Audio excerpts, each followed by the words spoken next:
What is going on, everybody? BobbyFi with my man Eric Sheets Haber. Hope you're all having a good Wednesday. I had some shots last night, but then it feels like everybody probably has the same story, right? Because we're flying at the beginning. I mean, home runs left and right. Everybody you got, basically everybody I was on except for Tyler O'Neill went. I mean, for a home run or better. Ended up getting onto the Atlanta stacks. Got all the Riley in there. It was all looking beautiful. And nothing really blew up. It just, you needed a big score early and you needed to keep going, and it didn't keep going for me. And I sort of fizzled out in 15th in the big tournament. I had another couple that were sort of deepish, but then it just sort of faded. And then on FanDuel, I couldn't get anything going at all. And I did stick with about 10% of my Red Sox and maybe a little higher, 10%, 15% maybe of the Red Sox and Blue Jays. But we're on to another day. Sheets, how was your night? And let's try and improve a little. We have a little bit of a baseball cold streak going. Yeah, I would like to say that I know that the 6 to 7 o'clock time frame is pretty packed with with a lot of content and a lot of like live things or whatever. Mm-hmm. But every time I think of why are we even doing the live stuff? I mean, for those of you that come in there, again, we don't get paid any extra if you come in there or not. I'm just trying to think of it from someone who's actually playing point of view. I mean, you pick up so much stuff from us, honestly, and the back and forth between the other people in there, that I really think that that you should take advantage of that. I mean, like even to hear us kind of like go back and forth and talk about the different approach to that Toronto game last night. Mm-hmm. Going back and forth, and then eventually you heard me, before I left, I'm like, I'm just going 0, and Bobby got well off of what he was going to be playing from them as well. And then even something as stupid as just going back and forth and about me just kind of like hammering on that I'm just going to just get onto this Gomber dude, you know what I mean? I think that ended up being the second highest scoring pitcher on the slate, behind, of all people, of course, Adam Wainwright. Right? Yeah. Right. And those are the things that we pick up late, and it's not just because like I liked it all day long or whatever. The fact that Bobby and I just kind of talking it out, and sometimes arguing about it, sometimes debating it, sometimes this, and like going back and forth with people that are in the Discord, you come up with stuff like that.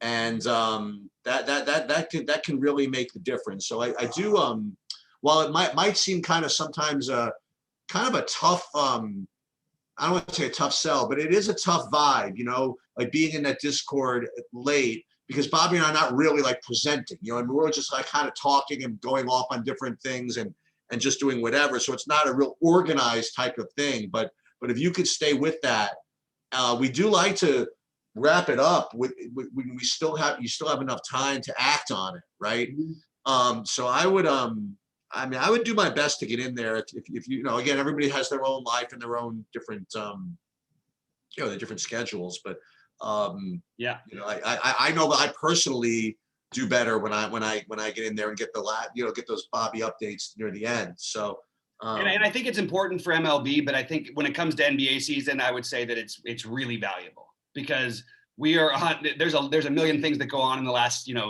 last minutes and everything. And I think that if you can get that stuff right, that's how you win in ML and in NBA especially. But with ML, I agree with you. I think that we, again, it might not be the most organized. It may not, and kind of that's what we want, right? We want to talk as if we're building lineups with other people who are building lineups. Well, because we are actually building lineups. That's right. That's exactly right. So we're in the same place, and we're talking about what we're doing. And sometimes it's gonna, like last night, you nailed the Gomber call. Sometimes I'm not gonna, but I wish I would have stuck with more of that, but I did get a little bit. Anyway, I agree with you. I think it's really helpful. With that said, guys, don't forget to check out truedfs.com, and please like and subscribe and all this stuff like that on the video. And let's get into today's slate and see if we can do a little bit better. And quite honestly, we both we talk about this, more often than maybe we should, but if we really just combine the best of our takes in there, we were really, because you were on to the Braves, you know what I mean? Like pretty hard. And even like so many of your hitters, like you were mentioning to me before we started to go on, I mean, like everybody was hitting freaking home runs. Yep. So there were chances to put, and that's, dude, that's why you guys are like, have the edge. You know, you could sit back, take it all in, you know, and this is again, I'm like, I consider myself elite, like aggregating other people's opinions and information. Hopefully I'll pass that ability on to you guys, because if you can, you know, take advantage of like just taking it all in and then acting on it. I mean, I think the tools are there for you guys to get some good scores. I think. Yeah, I absolutely agree with you. And yeah, we'll keep doing our best. And you know that some days we're going to have losing days. It's baseball. It's going to be high variance. I mean, Milwaukee didn't end up being the stack, but people were asking about them. I thought they were a terrible stack last night, and they put up a bunch of runs. In fact, you really didn't need anybody from them by the end of the day. But you didn't. That's like the funny thing. Yeah, yeah, they actually ended up being, because that's the kind of going off they were going to do. Anyway, we're going to actually start off with that. Why don't we pull up your screen and talk through today's slate a little bit? Yeah. Okay. And we do have some cool new things, guys. I would like to share with you guys in the next few days with the site that are coming up, and we've been talking a little. We've got some cool stuff coming up. Anyway, I'll put it that way. All right. While you're pulling that up, I'm just going to start with what I'm looking at in this first game, which is basically nothing. I understand the argument. First of all, like just when you think about overall hitting environments and stuff today, there's another day where, at least as of early on, we look like we're going to have some more hot weather games, some good win situations, some spots we want to take advantage of. Not quite as much as yesterday. It's a lot more calmed down, but still, I just can't find myself. It's very hard for me in Pittsburgh, in New York, except for the Mets, and you know, at what I would say, I always say Shea. But I don't want to play players in there in San Francisco and stuff for the most part during night games, just because there's just so many other places to attack. So when you put two bad offenses in a situation like this with Milwaukee, I guess I would call them bad right now, Milwaukee and Pittsburgh, I just can't quite find any plays that make enough sense for me. And the only thing that makes any sense to me would be maybe to sneak in a tiny bit of Hauser at low ownership. Or Brian Reynolds one-off, or Colton Wong one-off. That's pretty much all I got in this game. Okay. Anything? Yeah. Okay, you're gonna want to stack. You want to stack them. Yeah. So. Oh, Narvaez. I will say that if you guys are premium subscribers, you'll look at my my projections and stacks tools. Which this is a very, very early look, but right now Pittsburgh is my second ranked value stack on the whole board. And I haven't even did a deeper dive in it, haven't even looked at it. But that's just where it is right now. I don't know if you're going to need it. I don't know if other teams are going to end up being better, but they also show low ownership. So I'm gonna respect that somewhat when I'm building some of these. Now then the funniest thing is that I also though did a test build and almost no Pirates showed up. So it's going to be really interesting. But just to throw it out there, Polanco, Gamel, Naga, not going to play you. Kevin Newman and Brian Reynolds, they all are very, really cheap. And I do think that there are some pitchers that you could pay up for here on the slate. And maybe they're better cheapos in other games, but I'll just that's where I am right now, and I don't have that either. You don't have Milwaukee, you have Pittsburgh. You like Pittsburgh?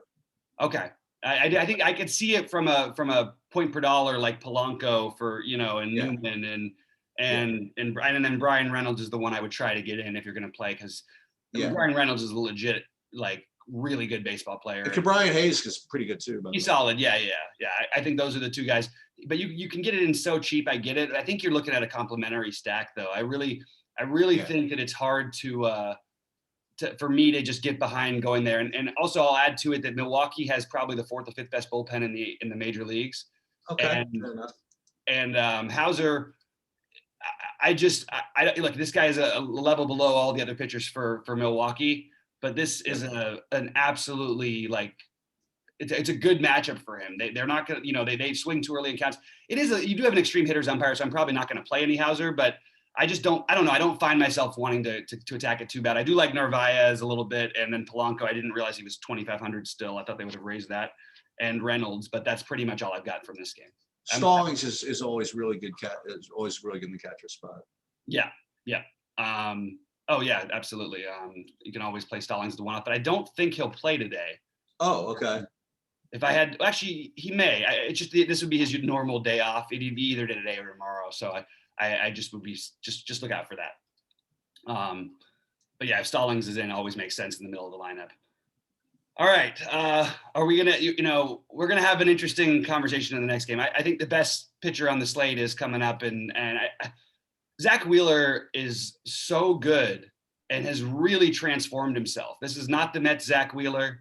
This is not, I wouldn't even say your father. It's not your slightly older brother, Zach Wheeler. He figured out all that talent, all the hype around him forever.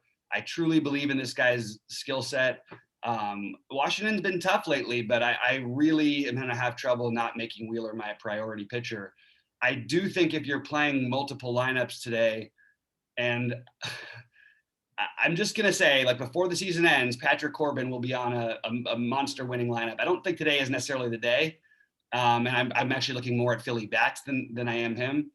But I do, I've watched Corbin pitch a few times recently, and I actually think he's been a little bit unlucky. The strikeout numbers haven't quite been there, though. I'm not going to use him today. I'm just going to throw out that I don't think he's totally broken and done forever yet. And Philly is obviously a reasonable stack. They're expensive. Segura and Rio Muto probably end up popular, and probably McCutchen as well. But I don't think we get tons of ownership anywhere else in this lineup. Reese is going to be lower owned, and that seems crazy to me actually at first at 4,400. So I can definitely get behind taking hitters against Corbin. I just wanted to make that point about Corbin in general. What are your thoughts on this game? Yeah. So the way I have the pitchers ranked, and probably everybody's going to have them ranked. It's Wheeler Heaney is going to be just kind of like the popular and probably justifiably so, pairing. And Wheeler certainly, from raw points is going to be the top option given his price or whatever it is. And there's going to also be very natural pivots off of Wheeler that we'll get to later. And you can make a couple of pivots off of Haney also. But Wheeler, I think, was the top play on the slate pitching wise. And it's funny, Corbin, when I first looked at it, I'm like, I know, I knew he wasn't going to project well at all. And I know that I'm going to want to try to just throw him in a couple, like just what you said, he's still got something. He's too young to have tricks yet. Okay. But he's still, but he's experienced enough where he could still be good. Yeah. But not too experienced where you just have to be like Mad Bum and have tricks. Right. So I do think that Corbin could be in play, but Wheeler is certainly a priority, and Philly for me is definitely, like you said. I think I have the same sentiment with the Philly hitters as you do. Mm-hmm. Pretty good, not a great priority, but I'll get to them, and that's we sort of agree on this game, I think. Yeah, I think we're on the same page here. And by the way, if we can always find other pivots off of Wheeler too, but I just want to say that his upside is significantly higher to me than every other pitcher. His ability to pitch efficiently. So I'm not going to do it today, but I always would say that you can play even the toughest matchup. Juan Soto is the best hitter on the slate, the second best hitter in baseball. You can always play the 1% owned guy if you want to take a shot the other way. I don't mind that, but you wouldn't be stacking Washington. All right. Lopez and Holloway in Baltimore. This is a great hitting environment. Do we want to play a little bit of? I know you always sort of side towards Miami when they're on the road in these spots. I'm more interested in the Baltimore side for this specific game. So I actually have Baltimore as a pretty high on my list of stacks. How about you? Let me ask you something. I mean, can you play Lopez?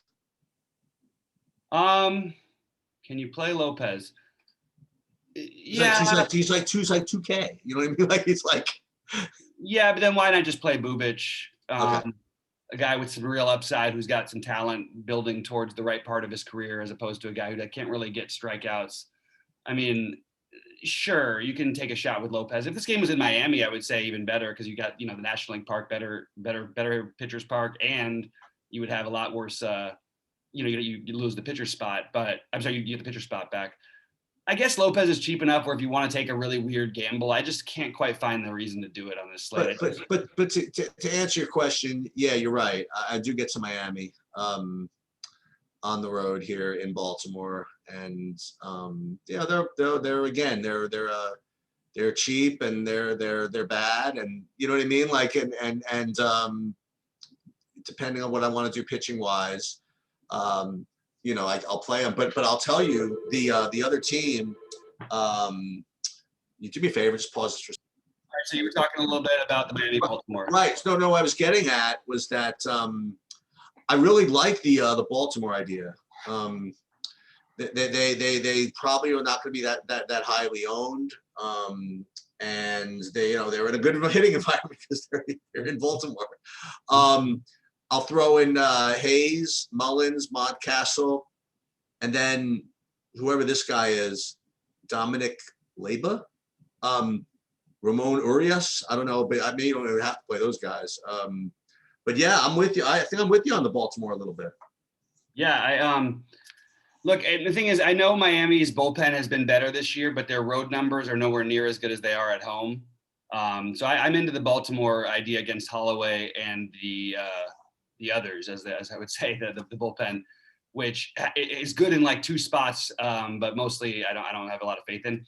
One thing to keep in mind about Holloway, though, he has been good. Like 2 of his last 3 outings, he was really good and actually put up a number. I'm not going to play him. But I'm siding with Baltimore. Don't get me wrong, but I'm just saying that I think that it's not the worst thing in the world if you're going to play 150 to throw a lineup or 2 with Holloway, especially if you're playing some Baltimore. I mean, look, you have Hayes at 2,900. You've got value here. You've got Mountcastle's only 3,900.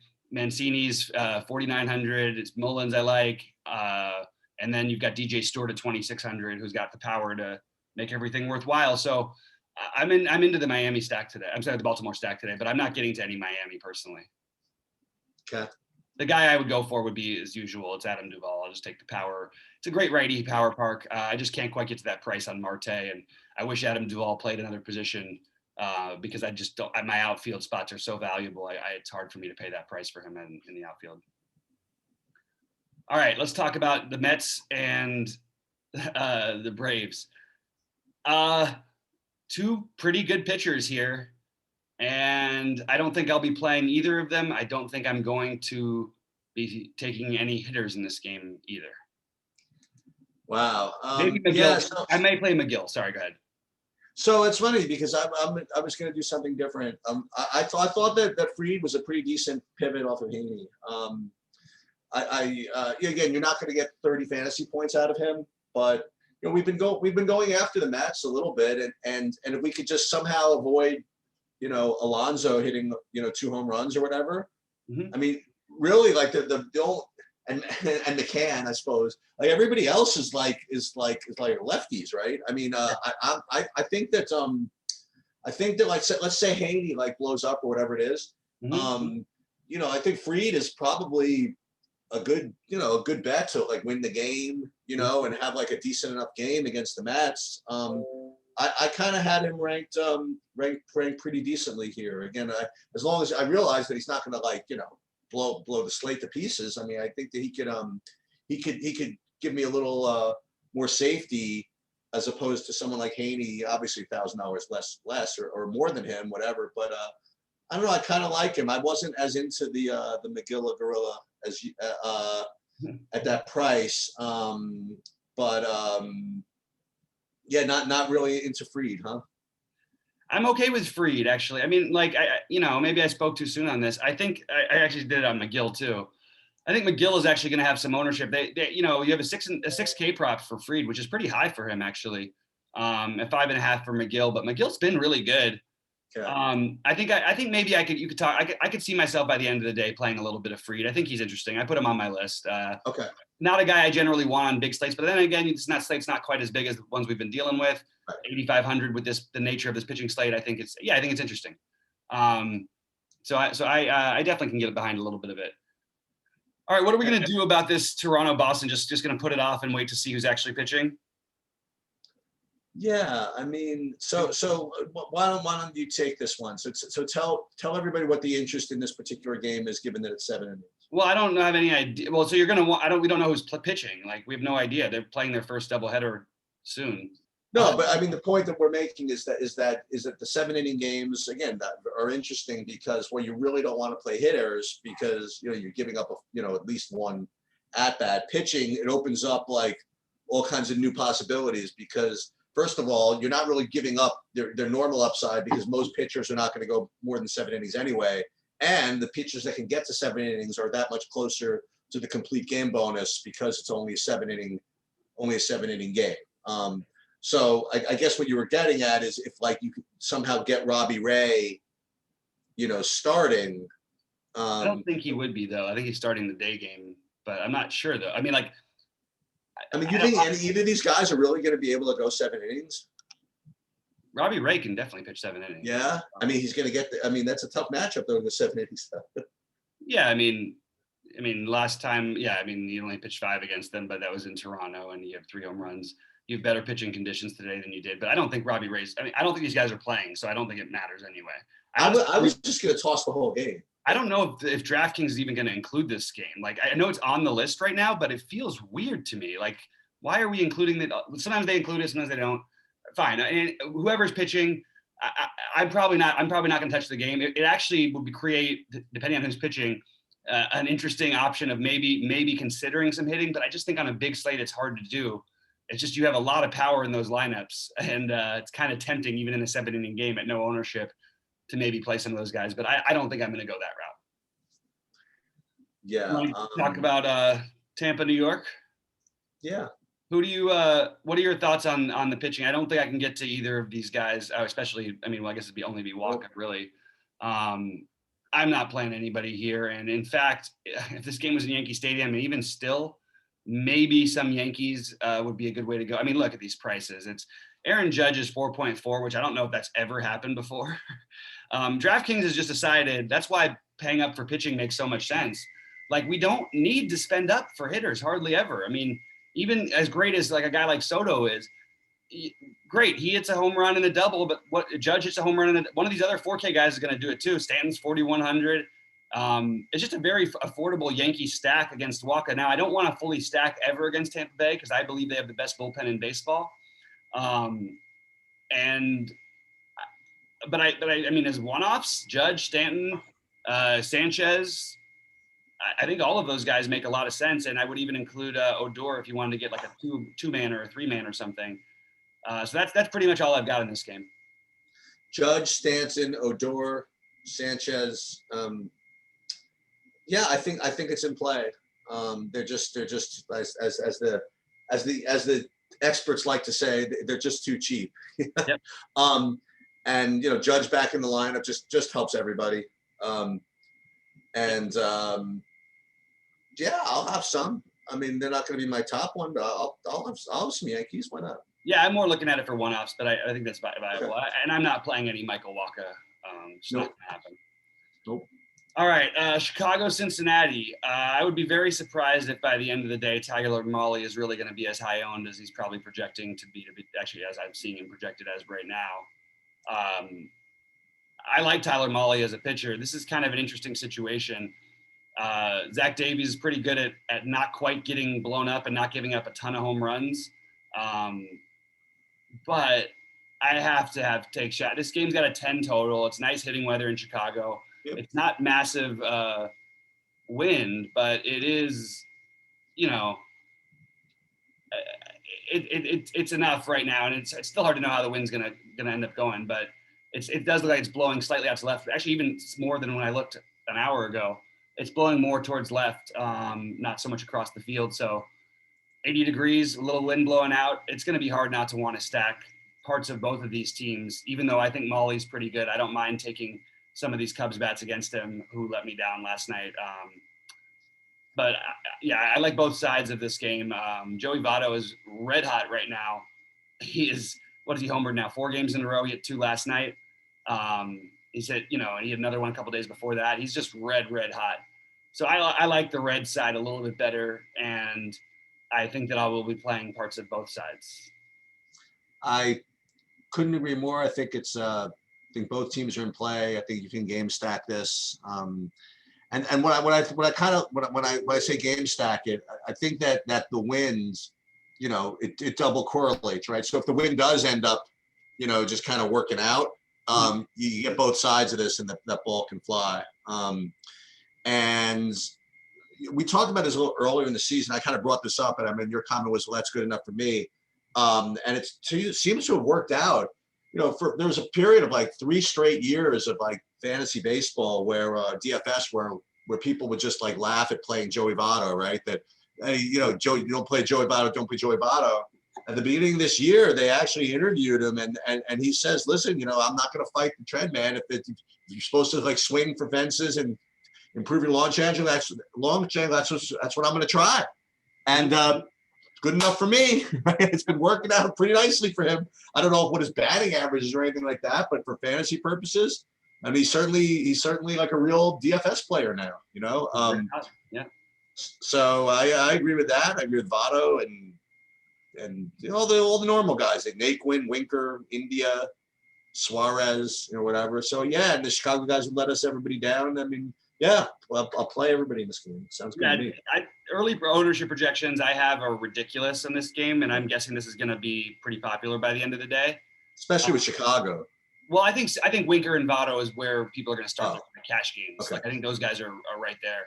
Okay. We don't know who's playing for the Cubs yet, so it's going to be like interesting because without Baez, they're not quite the same. Right. They didn't play Wisdom yesterday. But I like both sides of this game. But Winker and Votto are the obvious ones. Naquin and if Aquino makes the lineup down at the bottom are the interesting value plays. And then on the Cubs side, you've got Ortega if he leads off again at 2.5.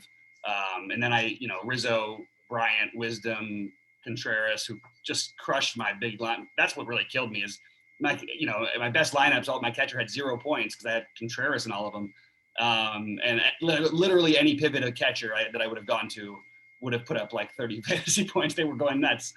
But, I like them again here today, even though Molly, again, I just think is a good pitcher. So if the ownership gets too high on Chicago side, especially, I wouldn't want to get overexposure there because Molly is good enough to get through innings. He'll give up a bomb or two, but he I don't see him just getting completely rocked, and I could see Davies getting rocked a little bit easier. All right, so Arizona, Texas. I really wish that Jordan Lyles was pitching somewhere else, and I really wish that Madison Bumgarner was pitching somewhere else. I am probably going to be off of this one. This is maybe the first time I've actually considered Jordan Lyles this season. What's really weird is that he got lit up early in the last game. He had 3 home runs, I believe, in the first inning, and then ended up pitching 7 innings. It was against Detroit, but they only put up 13 fantasy points. But as a 6K guy who's got a leash against an Arizona team that's really just not good, yeah, mild interest, but I just think mostly this game is going to end up being a stay away for me. You do have a 6.5K prop for Bumgarner, 4.5 for Lyles, which at 6K, it's not all that bad. So I you never heard me say this before, but I actually have Lyles on my list, and that's pretty much all I've got from this game. Yeah, for me, the only thing I have on my list is kind of the opposite. I'll have a little bit of Arizona. The problem is I don't want to play Cole Calhoun particularly, and there's really nobody to play. I mean, like Walker, Peralta. And I want somebody who can hit the ball kind of like more than 200 feet, right? So. Right. The only one is Escobar, and he's 5,800. Yeah. So it's Walker can get the ball going a little bit. Peralta could hit it sometimes. So maybe, probably not. That's really the only interest I have in this game. Yeah, I'm okay with those guys, I guess. And then the only Texas bat that I would play at all would be Garcia, probably. Don't mind Gallo and lefty matchups in general, but I'm not going to pay $5K for him in Texas in this situation personally. If they open the roof for any reason, I'll take a look at that one a little bit deeper because it does make the ball carry, and then all of a sudden I think we can get some stacks going. But as for right now, I'm off of it. All right, let's talk about Chicago and KC here. All right, I think people are kind of giving up a little too quickly on Giolito, and I see the ownership today on him, and maybe that's the right answer. Maybe the answer might end up being Giolito and as a pivot off of Heaney, the Giolito Wheeler pay all the way up. I mentioned how much value's out there. You have an extreme pitcher's umpire in this game. I understand KC has been good at not striking out. I'm actually going to because Giolito pitches in division, while you talk about this, I'm gonna look up his head-to-head stats in this matchup, because I mean, man, he's got the stuff to be the highest scoring pitcher on the slate, and I just think he's getting overlooked because of somewhat of a bad outing against Milwaukee. But great pitchers umpire, I could see Giolito being successful here. Yeah, so he was kind of like my idea of like the pivot off of the pivot, right? So if people are gonna like not play Wheeler and play, say, Bueller, for example, as a high price guy, then Giolito would be the pivot off of both those guys, because Giolito doesn't have the safety, right, that Bueller presents, but he doesn't have the consistent, but he's also, you know, it's the best way I can describe this, but he does have a significant amount of upside, but he's not as consistent as Wheeler either. So he's going to be, I think, going to be the lowest owned by far of all those guys. And like you said, he still always has those big ceiling games in his back pocket. You know, his back pocket's getting somewhat deep. You know, it's going to have to reach harder to get them nowadays since they cracked down on all the other stuff. But it's certainly possible. And the other thing that I would mention is, I mean, this is going to be no great secret. I think the White Sox are probably going to be rated to be the best overall stack on the board. I think everybody's going to be on top of that. Bubich definitely is not bad, though. And we talked about this the last couple of days. I mean, the whole Kansas City freaking pitching staff is not bad. I think Keller had a good game yesterday too. What's his name? Minor's pitching better. I went over this again, but Bubich, he's a prospect. You know, he's only 5,100, like you were saying. Like if you want to punt, I mean, look, you're not gonna blow the slate up with it, but he can hang around there for 15 fantasy points. You know, I don't know, but the White Sox I think White Sox are gonna be tough here. They're gonna be owned. But you get these guys like Jimenez, who's still freaking free, hitting probably fourth again. I mean, it's and then there's Vaughn. And you could even though I guess it's righty, it's like Abreu and Anderson and Moncada. No, it's lefty righty. Oh, now he's lefty too. Oh God, yeah, it's they're going to be owning probably for good reason. So that's I'll probably have a decent amount of it. Yeah, I have a tiny bit of interest in Bubich to get way off the wall, and it has everything more to do with his price, more than to do with his price. It's the belief that he's actually, I mean, it has a lot to do with his price, but there is, I actually believe that he's got good stuff. This is probably as bad a matchup as he's going to face, but the White Sox have been pretty terrible lately.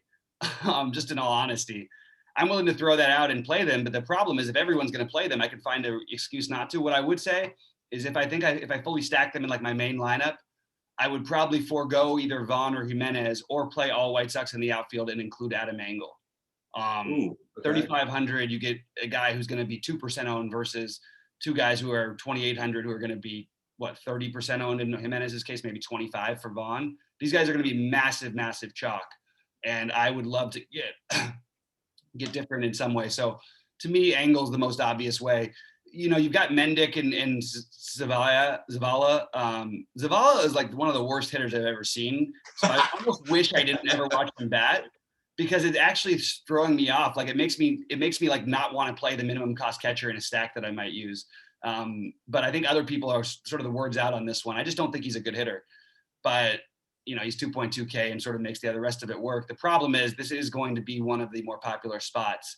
But certainly, you know, I like a long shot Bubich play in a large field GBP, and the White Sox in smaller field, I'll use them because I think there is some massive upside, and you always want to start with Tim Anderson. The one guy you can maybe leave out, even though I love Moncada in general, and I think he's actually having a down year, but I think that he'll bounce back. He's just not as good from the right side of the plate, so I would focus on Anderson, Abreu, and then mix in those other outfielders that we were talking about. Yeah. All right. Anything on KC. By the way, I just want to point out about Giolito's history versus KC, which is it's pretty robust. 182 at bats, 59 strikeouts. So you're looking at a 34 plus percent strikeout rate. They're hitting 193 off of them. They've hit a bunch of home runs off of them, but who cares? Um, and a medium I'd say a low walk rate. There you go. So there is definitely the upside for him if you look at his history versus this lineup. And it's a pretty decent sample size with 180. Only 170 of those at bats are going to be against guys in this current lineup, but still, that's a pretty decent sample size. So Andrew Heaney for me is just not the. I mean, it's not the guy you want to play as chalk in general. We've been on this pretty decently all year. I mean, there was that one time earlier in the season where literally nobody played him, and you had him for I don't know why nobody played him, whatever. And then you even look at his game log, he just bounced around like good game, bad game, good game, bad game, good game, whatever. He just got a lot of volatility to him, and he's certainly going to rate to be the best, SP2 on the slate, and he's going to be the highest owned SP2 on the slate. Probably one of the highest, if not the highest owned pitcher on the slate. I don't know. But I have no problem fading it as well. So what I'm going to do is I'm going to plug in my numbers. I'll run some lineups and I'll probably get a certain amount of them. But I think in my big lineups, I have a feeling that I might end up not playing him. That's just going to be. Mm-hmm. It's going to be the piece that I make it of it. You know what I mean? Like the guys with the high volatility, I'd rather not have them at high ownership. Good matchup, obviously, and he certainly has strikeout upside, but that's just the way it's going to be for me. And the hitting side, I think the Angels are one of the top 5 stacks on the slate against one of the worst pitchers. So I will, yes, he's out of Coors. So all the Colorado pitchers out of Coors are certainly better than they are in Coors, but yet still, I think the Angels are firmly in play as well. Upton, Eaton, who I didn't even know was on the team, Ohtani, Walsh, and Brandon Marsh, whoever that is, like him too.